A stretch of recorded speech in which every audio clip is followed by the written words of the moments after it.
Vanessa Paesani. I am so honored to chat with you today. Yeah, some of my story. I guess a couple of years ago, I am thinking about celebrating women. I felt really called to start this project that I ended up calling Amplify East. So Amplify because I wanted to amplify the voice of women, and East because Eastern Canada, which is where I live.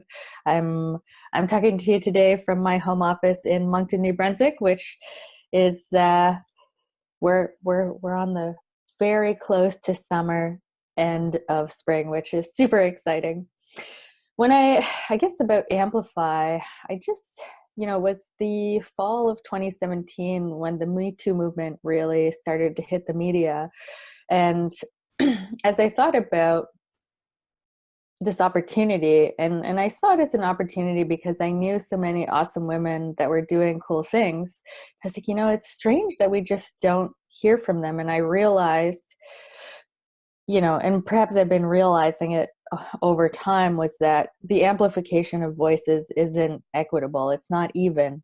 And we tend to hear from the same types of people because that's who we've always heard from. And I think it's really hard to get out of those loops. I mean, maybe it's about gender, maybe it's about some other loops, right? And the best book I've read on the topic, what I'd call unconscious bias, is The Person You Mean to Be by a researcher in the US called Dr. Dolly Chu.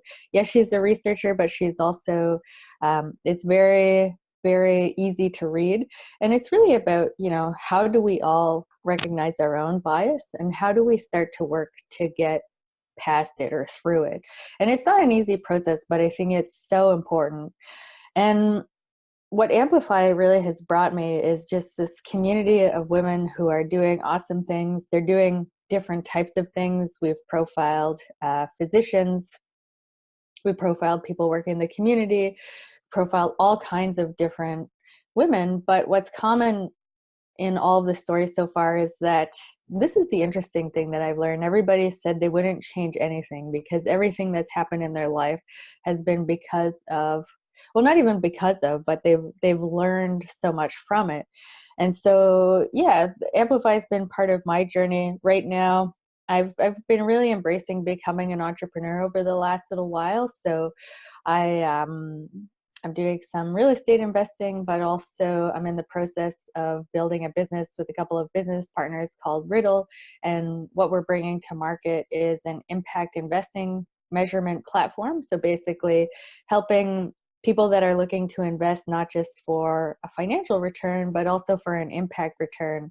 Right now, they don't have a good way to measure the impact of their investment dollars. And so that's what we're bringing to market. So it's been an exciting few years. I've been on my heroes or heroine journey, however you want to call it. And I've learned a lot about myself and what I want to bring to the world. So it's been an exciting little while.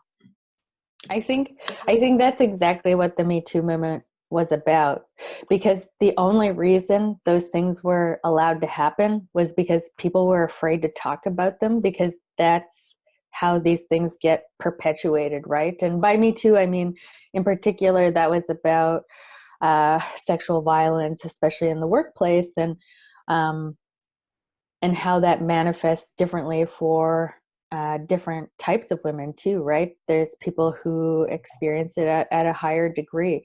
And we have to change that. And the only way that we can is by acknowledging that it's happening. And the only way to do that is by trying to see the power structures that allow these things to happen and then working through it. So that's at a very high level. And then on an individual level, it's about, how do I connect with other people, these other women, and understand that actually, there's all kinds of these themes, that are happening to other people. And the only way that we're going to change it is together, right? And so that's a hard thing. I'm not going to lie, when I joke that I came out as a feminist in 2018. It's been interesting because feminism has, as a word, it feels like sometimes a heavy word, has a lot of baggage, but I think it also has a lot of opportunity. And I was really scared about I always have been a feminist. Like my friends and family know that I was, but it felt risky doing that in public. And I think the fact that even I was able to speaks to the changing tides, that it's, this whole opportunity of, we don't have to live that in the shadows anymore. And I mean, like, and I'm just talking from a very North American point of view. Like, I understand it's not that way in different parts of the world. So I feel very lucky. And for me, it always feels like there's a lot to celebrate and there's a lot left to do. I really like that.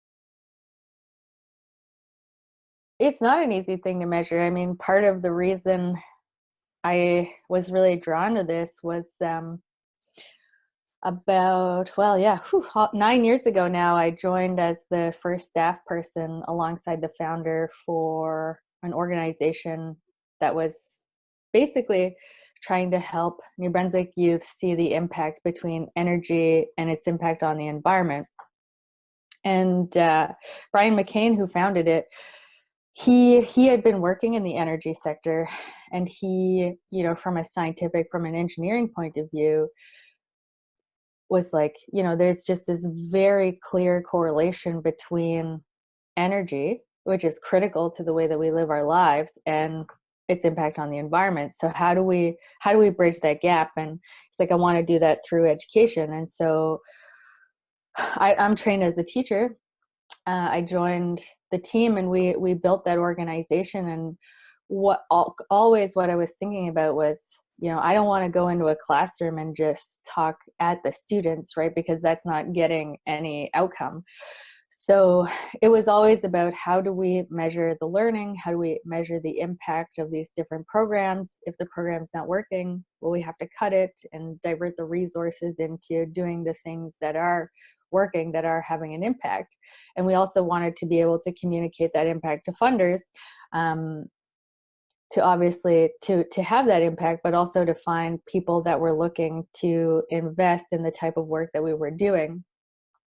Through that, I really, through that and some other experiences that I've had, I've realized that one of the biggest things that one of the legacies I want to leave in the world is around gender equity.